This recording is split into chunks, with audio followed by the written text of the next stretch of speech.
Hey everyone, me Kevin here. In this video, I'm going to show you the clips of what went down this morning when Congress spoke. I did not live stream it because I was live streaming with course members, which I do every day that the market is open. Here's the scoop. I'm going to play these clips and highlights for you, but at the end, I want you to stay tuned for this. At the end, I'm going to let you know what the congressional schedule is, the way it's scheduled right now. For right now, though, let's get into the clips. I do want to mention it's New Year's Eve here, which means if you want a last-minute tax deduction, check out the courses down below. Use that Holiday 2020 coupon code on any of the courses. You get a great price, and you'll get a last-minute tax deduction. Confirm with your CPA, though, that it is tax deductible, and I would obviously want you to verify that with your CPA. Now, also, keep in mind that you can bundle up for these programs. Use the bundle options that are on the webpage, and then add the coupon on top of that. It's the best way to do it. All right, let's get into the highlights. But last night, a big bipartisan majority of 80 senators voted to proceed.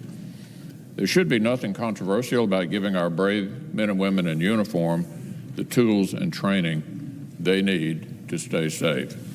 There should be nothing controversial about continuing the work of rebuilding and modernizing our capabilities.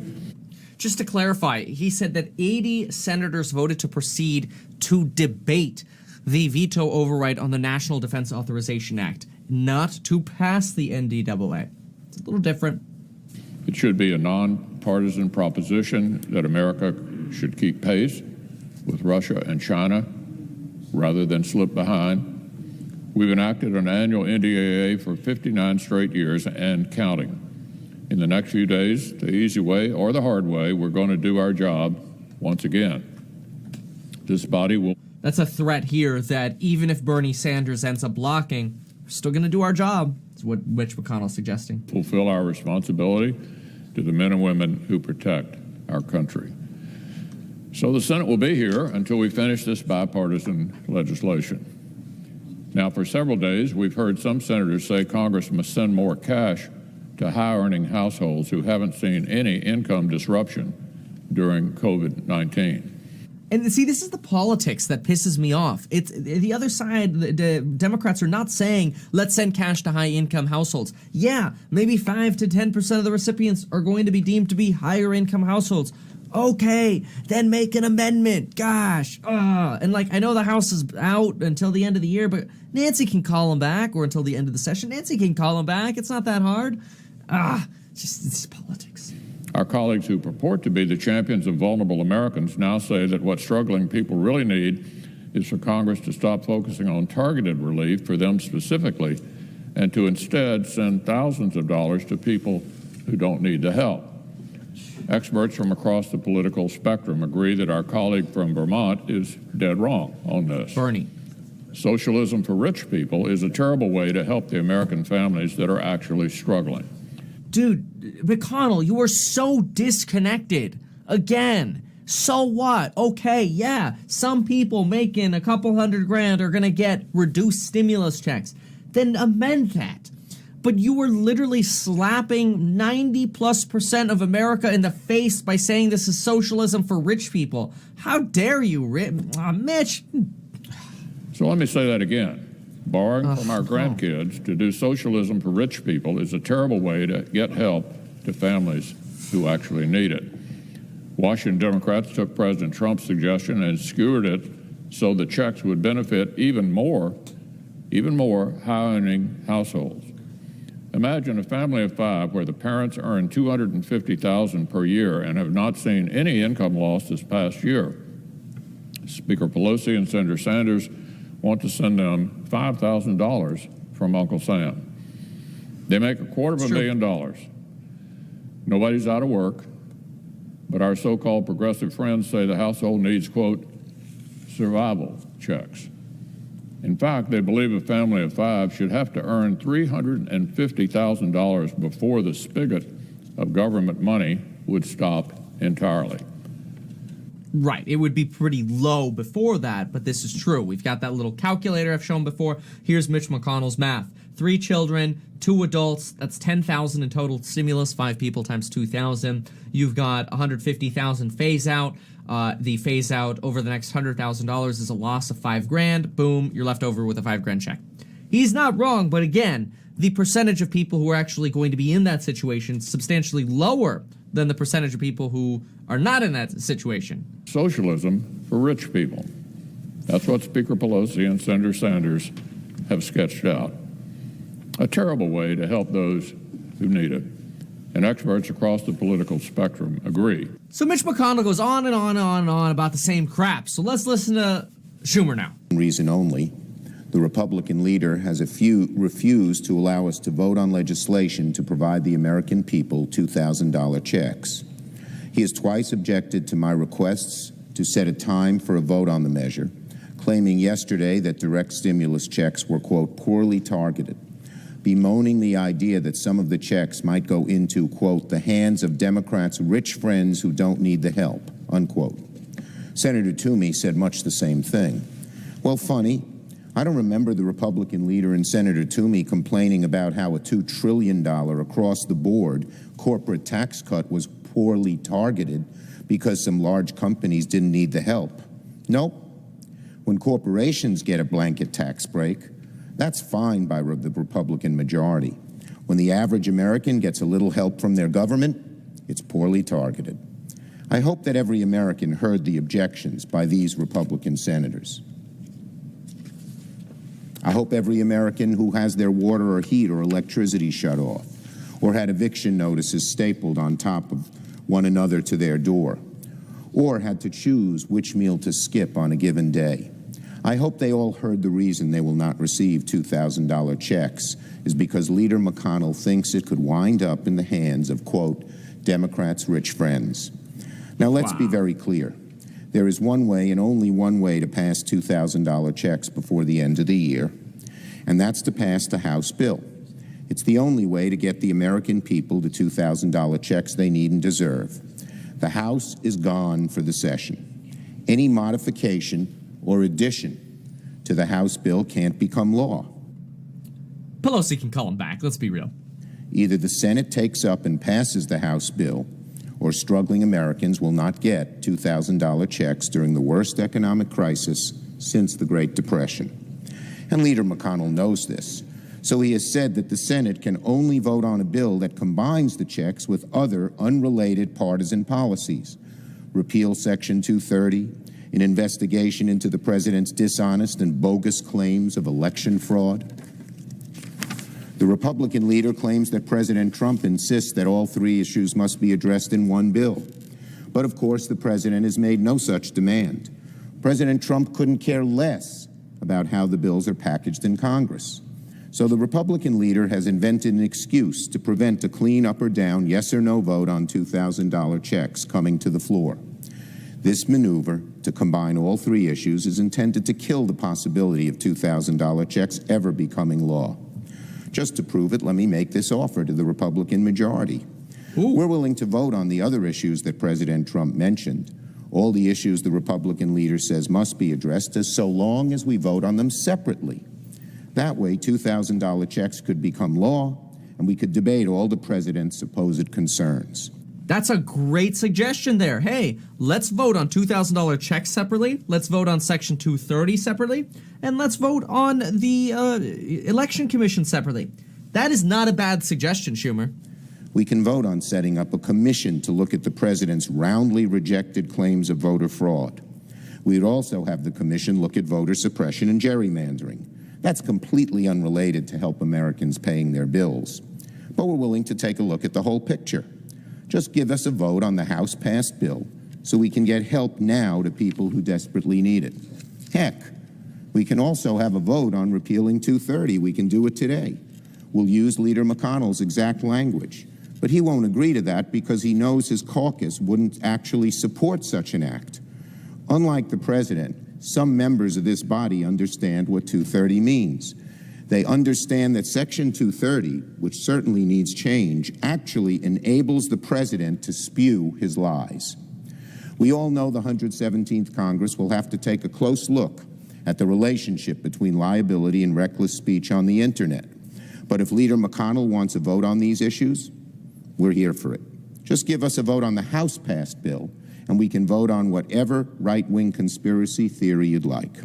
So then Chuck Schumer keeps going about how important it is that we get the $2,000 checks, and he requests unanimous consent to get those checks. 2,000 checks.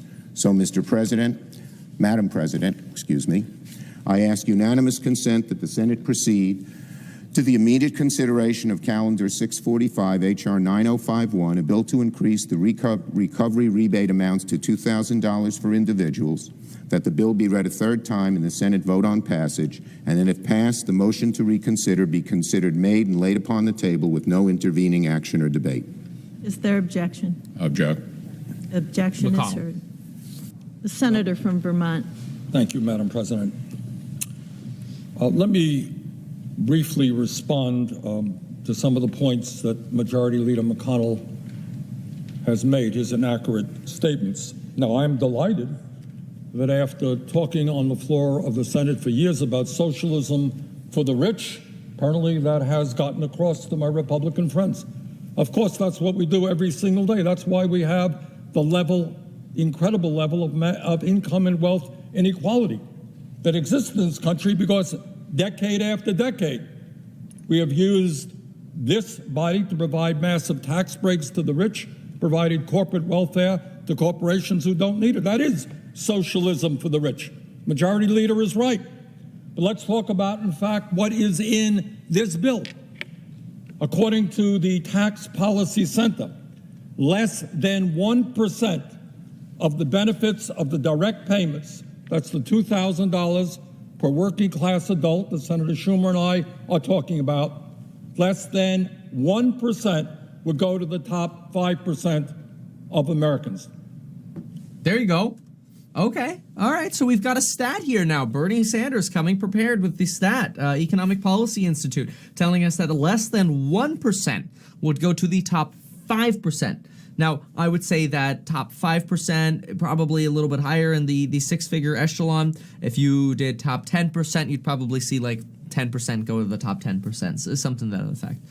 But okay, all right, good. He's got a counter argument at least to McConnell's nonsense, which I've been countering as well, because it's politics. That's what they're doing there. They take the extreme and then they argue that. They're not focused on 90% of the truth. It's frustrating. Virtually nothing goes to the very, very rich. Overwhelming majority of those funds go to the middle class, the working class, low-income people who, in the midst of this pandemic, are in desperate economic condition. Now, again, I am delighted to hear the Majority Leader talking about socialism for the rich, and I hope we will continue that discussion in the next session. So let me talk about the socialism for the rich that the Majority Leader is enthusiastically supportive of. Majority Leader helped lead this body to pass Trump's tax bill.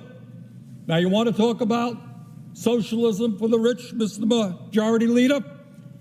Under that bill, Charles Koch, one of the very richest people in America, he has a net worth of $113 billion. Jeez. That bill gave Mr. Koch a $1.4 billion tax break. Majority Leader, that sounds to me like socialism for the rich. It's now time for the Senate to have that vote. So, Madam President, I ask unanimous consent that at 3 p.m. today, Thursday, December 31st, the Senate proceed to the consideration of calendar number 645, H.R. 9051, to provide a $2,000 direct payment to the working class, that the bill be considered read a third time in the Senate vote on passage of the bill, and that if passed, the motion to reconsider be considered made and laid upon the table. Further, that following the vote on H.R. 9051, the Senate resume consideration of the veto message on H.R. 6395, the National Defense Authorization Act, and the Senate vote on passage of the bill. The objections of the President to the contrary notwithstanding, all with no intervening action or debate. Is there objection? Object. Objection is heard. Of course. Thank you, Madam President. So then we get to some comments from Dick Durbin. How much they count on us, and frankly, how many of them have given up on us. They just don't believe the Congress of the United States is in touch with the reality of America. Yep. If we are in touch with the reality in our home states, in our hometowns, we should do something significant to end this new year on the right note. I plead with the Republican leader who has the power, the sole member of Congress of 100 members. He has the power to bring this matter to a vote and to do it immediately, within the hour. We could call the members who have returned to Washington yesterday together, take a vote soon in a matter of minutes, and know once and for all whether we have 60 votes that are necessary to pass this measure. And then we can pass the override of the president's veto of the defense authorization bill, a critical piece of legislation. That would be the right way to end this year. Let us not end it in suspense as to whether or not we're going to come to the aid and assistance of American families who rely on us time and again to be there when America needs a helping hand. Let's do our job. Let's fill this chamber with senators who actually vote on an issue that makes a difference in the lives of Americans. That's what we were elected to do. We have no excuse if we fail. I yield the floor and suggest the absence of a quorum. And so those were the highlights. Now here's what the schedule is, and this is going to seem crazy. There's probably going to be some more discussion on the floor throughout the day today. At some point there will be more debate. We'll see more of that. The next vote could be scheduled for literally as late as 1 a.m. tonight. And Mitch McConnell could literally be scheduling it for 1 a.m. to purposefully try to end what he is expecting to be Bernie Sanders' filibuster. That is, Bernie Sanders might literally just try to take the floor for as long as possible, as many hours as possible, and Mitch McConnell's going to try to use whatever tricks he has up his sleeve to get a vote scheduled for 1 a.m. That is 1 a.m. New Year's Day.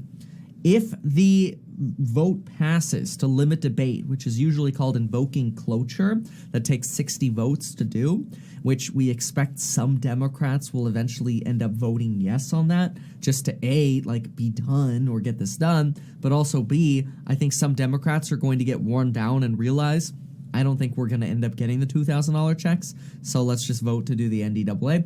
Hopefully, though, and it's possible that Democrats stay united and say, nope, just not doing the NDAA unless you give us the vote on the $2,000.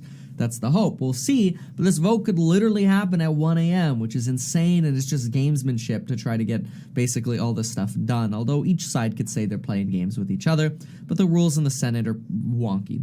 Then, if they do limit debate at this 1 a.m. vote, which is just the tentative schedule, this could always change, then they will set up for a final veto override vote on Saturday, which will take a 2/3 majority vote.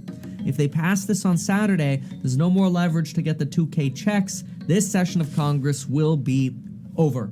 And that means nothing's going to happen until the Georgia 5th runoff election. And that's where maybe we could see that Democrats end up winning and bringing up the 2K again. We'll see what happens. If it's Mitch McConnell again, it'll be a negotiation with Biden.